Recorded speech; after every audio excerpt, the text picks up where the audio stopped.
इसमें आपका तीसरा हो गया आपका मानव प्रजनन, यानी मानव प्रजनन से सबसे ज्यादा क्वेश्चन आता है। अगर आपके पास जो टेस्ट में या फाइनल पूछेगा सबसे ज्यादा क्वेश्चन इसी चैप्टर से रहेगा, मानव प्रजनन से ही रहेगा।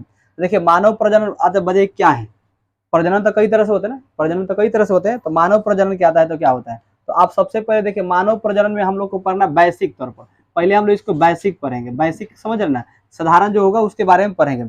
एक में सबसे पहले देखिए वृषण कोष के बारे में देख लेते हैं। सबसे पहले क्या देखते हैं, इसका कुछ बेसिक रूल्स होता है, उसके बाद हम देखते हैं, फिर आगे पढ़ेंगे आपका वृषण कोष क्या होता है। तो वृषण कोष में देखिए सबसे पहले अगर करें कि पुरुष के शरीर में वृषण उदर गुहा जो बाहर एक थैली होते हैं, जैसे पुरुष के शरीर में एक स्त्री के शरीर में दोनों अलग अलग होते हैं। अगर वृषण की बात करते हैं तो ये आपका तंत्र किस कौन सा है, पुरुष या स्त्री के, बताइए पुरुष के हैं। तो इससे आपको वृषण जब भी क्वेश्चन आएगा तो आप पुरुष के शरीर में ही लिखिएगा, स्त्री का शरीर नहीं होगा। यहाँ पर हो जाएगा आपका पुरुष के शरीर में वृषण उदर गुहा, जो उदर गुहा होता है, उदर गुहा के बाहर एक थैली धानी में स्थित होता है। देखिए यहाँ पर जैसे आपको ये आपका इमेज देख लीजिए, यहाँ पर आप देख रहे हैं, यहाँ पर इस तरह आप देखिए, यहाँ पर देखिए। अब ये कह रहा है कि अगर बात करते हैं, इसमें तो पिक्चर आपको दिखाई देता होगा, दिखाई दे रहा है।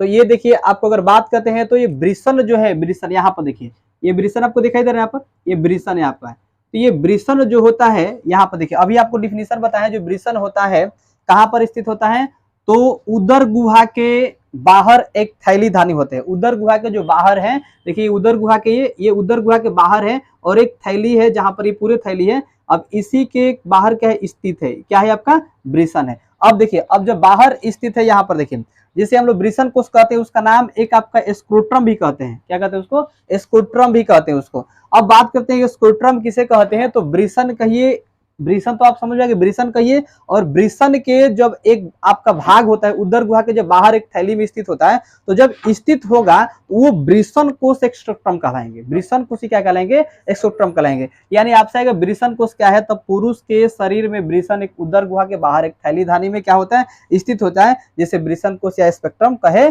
जाते हैं। दिखाई दे रहा है आपको, यहाँ पर एक आपको बाहर में देखिए, यहाँ पर आपको बाहर जो है स्थित है और एक थैली में है, ये पूरे थैली में सब आपका चिपका हुआ है, लेकिन एक बाहर की तरफ है, इसे हम क्या कहेंगे, आपका वृषण कहेंगे। अब हम बात करते हैं यहाँ पर देखिए, थोड़ा सा ये भी समझ लीजिए आप लोग।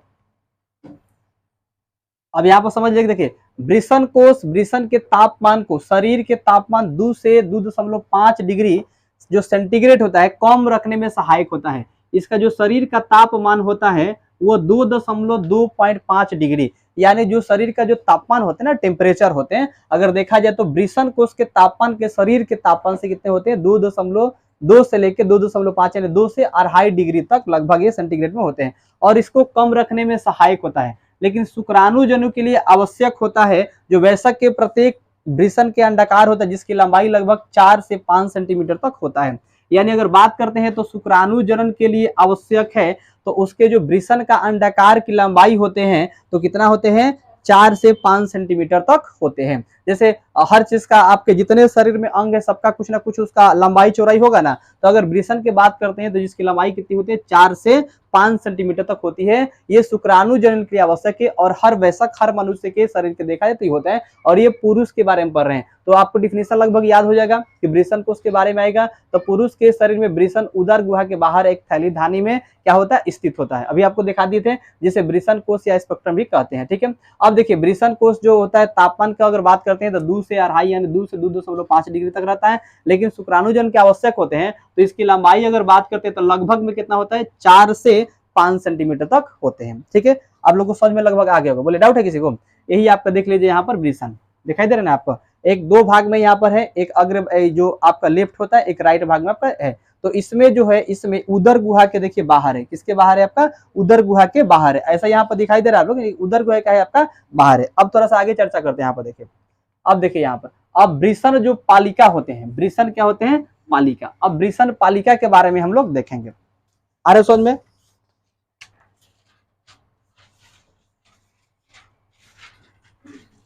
आप लोग उसको बना लीजिएगा, सब बना लिए। क्या पढ़ेंगे हम लोग अब, वृषण पालिका। यहाँ पर आप बना लीजिए वृषण पालिका। ठीक है, अब देखिए करे कि प्रत्येक वृषण में लगभग 250 कक्ष होते हैं। कक्षा आप समझते हैं कि कोई भी अगर मान लीजिए कि आपके पास वृषण है तो प्रत्येक वृषण में, एक वृषण है, जितने वृषण होते हैं प्रत्येक वृषण में लगभग 250 कक्षा होते हैं, कक्ष होते हैं, जिन्हें वृषण पालिका कहते हैं। जिन्हें क्या कहते हैं? वृषण पालिका कहते हैं। आपसे कि वृषण पालिका क्या है, तो वृषण तो समझ में आ गया, उदर गुहा के बाहर स्थित होता है, आप समझ गए, तो वृषण भी देख लिए। लेकिन कह रहे कि प्रत्येक वृषण में लगभग 250 कक्ष होते हैं। तो जितने वृषण आपके होते हैं उसमें कितने कक्ष होते हैं? तो प्रत्येक कक्ष में लगभग अगर देखा जाए तो कितने होते हैं बताइए? 250 होते हैं, जिन्हें हम क्या कहते हैं? वृषण पालिका कहते हैं। जिन्हें हम क्या कहते हैं? वृषण पालिका कहते हैं। थोड़ा सा यहाँ पर ध्यान दीजिए, करे कि प्रत्येक पालिका में 1 से 3 अत्यधिक, करे कि 1 से 3 से अत्यधिक कुंडलित, यहाँ पर आप बच गए, प्रत्येक पालिका में 1 से 3, कितना से? 1 से 3 और अत्यधिक कुंडलित क्या होते हैं? तो शुक्रजनक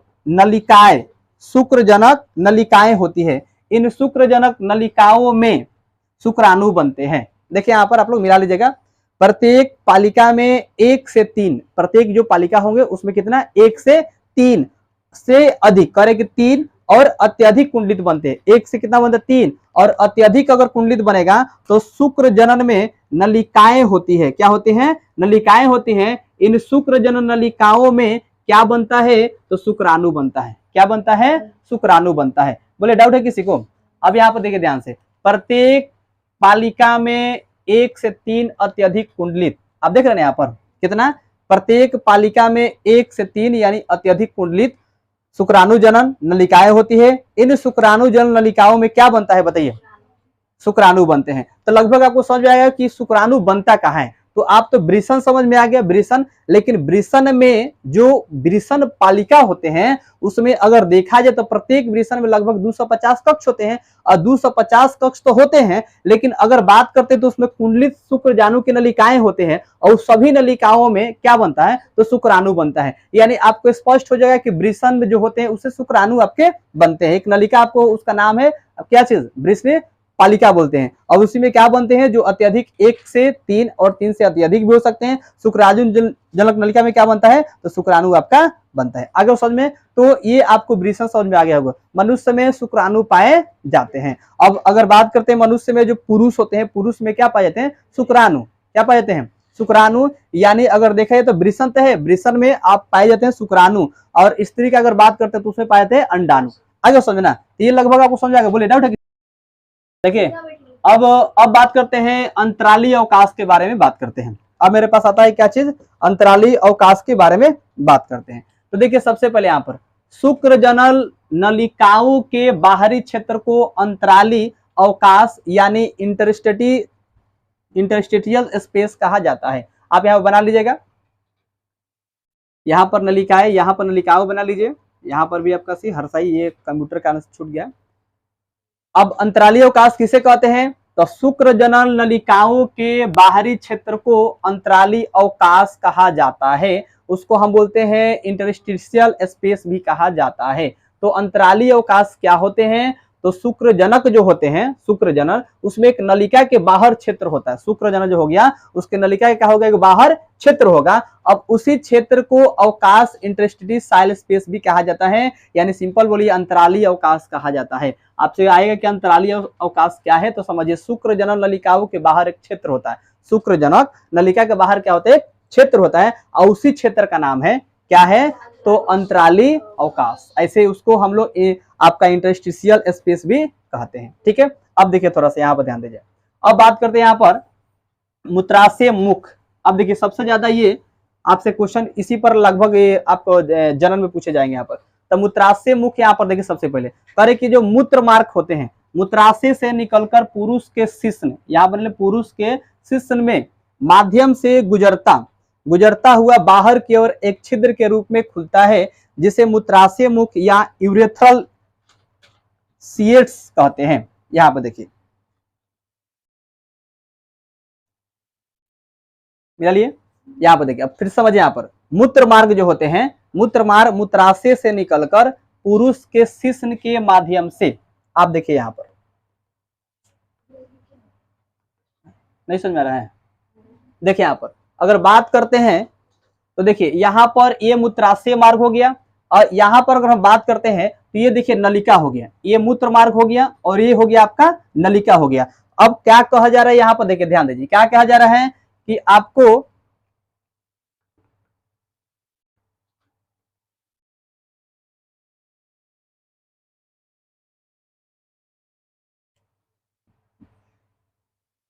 देखिए क्या कहा जा रहा है आपको कि मूत्र मार्ग मूत्राशय से निकलकर पुरुष के शिश्न के माध्यम से गुजरता हुआ बाहर की ओर क्या करता है, एक छिद्र के रूप में खुलता है, जिसे हम क्या कहेंगे, मूत्राशय मुख कहते हैं, या हम बोलते हैं यूरेथल, आपको सीएट्स भी कहते हैं।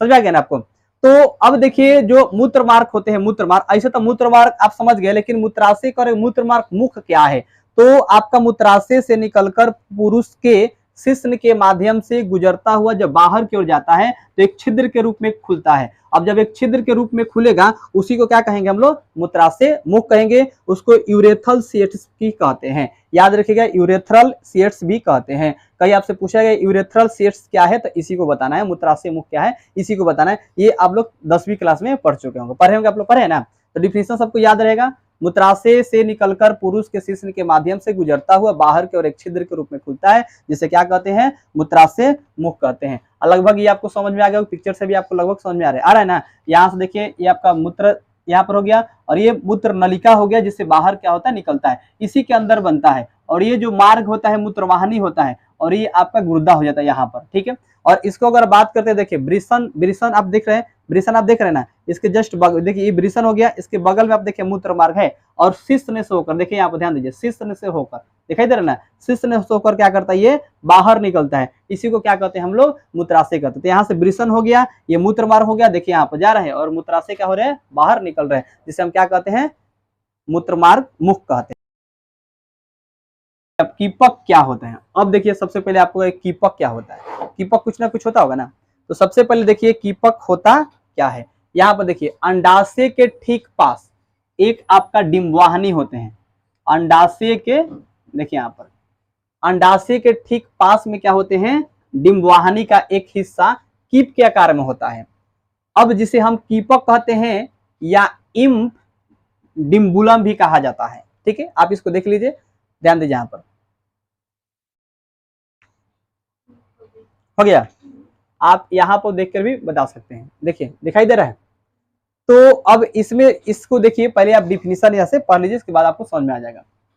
अंडाशय के ठीक पास में, अंडाशय भी देखिए आप लोग, अंडाशय के ठीक पास क्या होते हैं, डिंबवाहिनी का एक हिस्सा होता है और वो हिस्सा कीप के आकार में होता है, कीप छोटा होता है, कीप के आकार में होता है और वो ही आकार क्या कहलाता है, कीपा कहलाता है। किसके बगल में होगा, तो आपके पास किसके ठीक पास होगा बताइए, अंडाशय के ठीक पास में क्या होता है, डिंबवाहिनी, और डिंबवाहिनी का एक हिस्सा क्या कहलाता है, कीप कहलाता है और वही कीप के आकार में होता है, जिसे क्या कहते हैं, कीप, और हम इम्प आपका डिम्बुलम भी कहते हैं।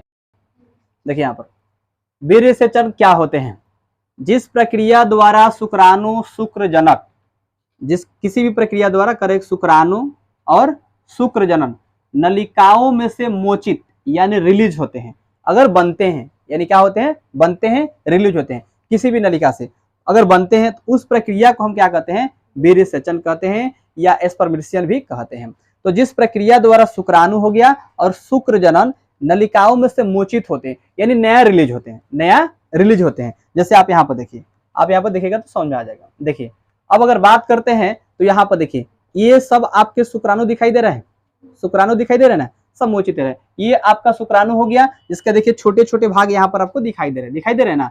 तो कह रहा है कि जिस प्रक्रिया द्वारा शुक्राणु अगर शुक्रजनन नलिकाओं से मोचित होता है यानी रिलीज होता है, जब ये बनता है तब हम क्या कहेंगे बताइए, इसको शुक्र, इसको शुक्राणु हो गया ना आपका, शुक्रजनक होते हैं, लेकिन इसको हम लोग बोलते हैं वीर्यसेचन बोलते हैं। अब ये वीर्यसेचन, अब शुक्राणु क्या होते हैं, ये किसके अंदर उत्पन्न होते हैं, तब पुरुष के अंदर होते हैं, इस तरह से आपका वीर्यसेचन होते हैं। अब ये वीर्यसेचन को आएगा कि बनाओ तथा लिखो, तो किस तरह से लिखेंगे, ऐसे हम लोग बना देंगे और लिख देंगे, आ जाएगा ना आप लोगों को। तो वीर्यसेचन अगर आपको आता है तो सिंपल सा बोलेगा कि जिस प्रक्रिया के द्वारा, यानी कौन सी प्रक्रिया के द्वारा, जिस प्रक्रिया द्वारा शुक्राणु और शुक्रजनन नलिका से मोचित होते हैं, रिलीज होते हैं, उसे हम क्या कहेंगे, उस वीर्यसेचन कहते हैं। लगभग आगे होगा। अग्रपिंडक, शुक्राणु के शीर्ष में एक दीर्घकृत इलांगेटेड बोलते हैं, अगुणित केंद्रक हेप्लाइड न्यूक्लियस होता है। क्या होते हैं? तो शुक्राणु के शीर्ष में एक दीर्घकृत, जो हम लोग इलांक्टेड बोलते हैं, वो अगुणित केंद्रक होते हैं, वो हेप्लाइड न्यूक्लियस होता है। क्या होता है आपका? हेप्लाइड न्यूक्लियस होता है, तथा इसका अग्रभाग, आगे वाला भाग क्या होता है? टोपीनुमा होता है। क्या होता है? टोपीनुमा। जैसे टोपी आप समझते हैं, टोपीनुमा होता है, और टोपीनुमा संरचना से आवृत होता है। टोपीनुमा संरचना से क्या होता है? आवृत होता है। वो अग्रपिंडक या एकोस्ट्रोम हम कहते हैं। आगे सुनिए, अग्रपिंडक कहेंगे या एक्रोसोम उसे कहेंगे। तो अग्रपिंडक क्या होते हैं? शुक्राणु के शीर्ष में से एक दीर्घकृत जो इलांगेटेड, उसको बोलते हैं अगुणित केंद्रक होता है, जो हेप्लाइड और न्यूक्लियस होता है। ठीक है, क्या होते हैं? हेप्लाइड और न्यूक्लियस होते हैं। इसका अग्रभाग टोपीनुमा की संरचना के आकार का होता है, और उसी को अग्र जो पिंडक होते हैं उसे एक्रोसोम बोलेंगे, या हम सिंपल क्या गए, अग्र पिंडक बोलेंगे। आगे समझना। अब देखिए, जैसे यहाँ पर थोड़ा सा समझ लीजिए, आपको समझ में आ जाएगा। ये देखिए,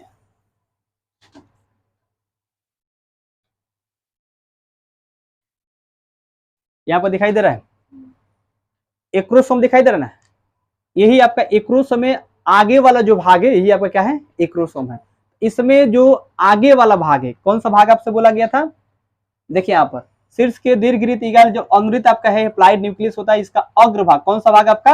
अग्रभाग। तो अग्रभाग देखिए यहाँ पर, अग्रभाग है ना आपका, है आगे वाला भाग, इसे क्या बोलेंगे हम लोग? एक्रोसोम बोलेंगे। ठीक है, क्या बोलेंगे इसको हम लोग? एक्रोसोम। इसमें एक्रोसोम बोलेंगे। इसके बगल में एक प्लाज्मा झिल्ली होते हैं। ठीक है, और ये बीच वाले भाग को केंद्रक बोला जाता है। क्या बोला जाता है इसको? केंद्रक। और इसके बाहर वाले भाग जो बनता है जहां से, उसको तारक काय बोलते हैं। और इस कहां पर? तो माइट्रोकॉन्ड्रिया से होकर इसको गुजरना पड़ता है। और उसके नली जो होते हैं कसाम होते हैं, और जो बनते हैं उसको क्या बोलते हैं हम लोग? अक्षीय तंतु बोलते हैं। लेकिन ध्यान रखें, ये शीर्ष होता है, इसके बाहर वाले जो भाग होते हैं क्या होते हैं? शीर्ष होते हैं। ये मध्यम भाग होते हैं, जो मध्य बीच वाले भाग होते हैं। और ये बाहर के जितने भाग ये जहां से खत्म हो रहा है, उसको क्या बोलते हैं? पूंछ बोलते हैं। ठीक है, जो यहाँ पर आप शुक्राणु को देख सकते हैं। देखिए यहाँ पर आपको दिखाई दे रहा है शुक्राणु, दिखाई दे रहा है ना? तो इस तरह से क्या होते हैं? मानव शुक्राणु बनते हैं। मानव के जो शुक्राणु होते हैं ऐसा ही बनते हैं। बोले तो मानव शुक्राणु भी लगभग आपको बनाने आ जाएगा बनाने मानव शुक्राणु। डाउट है किसी को? नहीं बुझा रहा है? तो मानव शुक्राणु बनाने आ जाएगा आप लोग? नहीं, कल उम्मीद करते हैं कि आप लोग बना लीजिएगा मानव शुक्राणु का।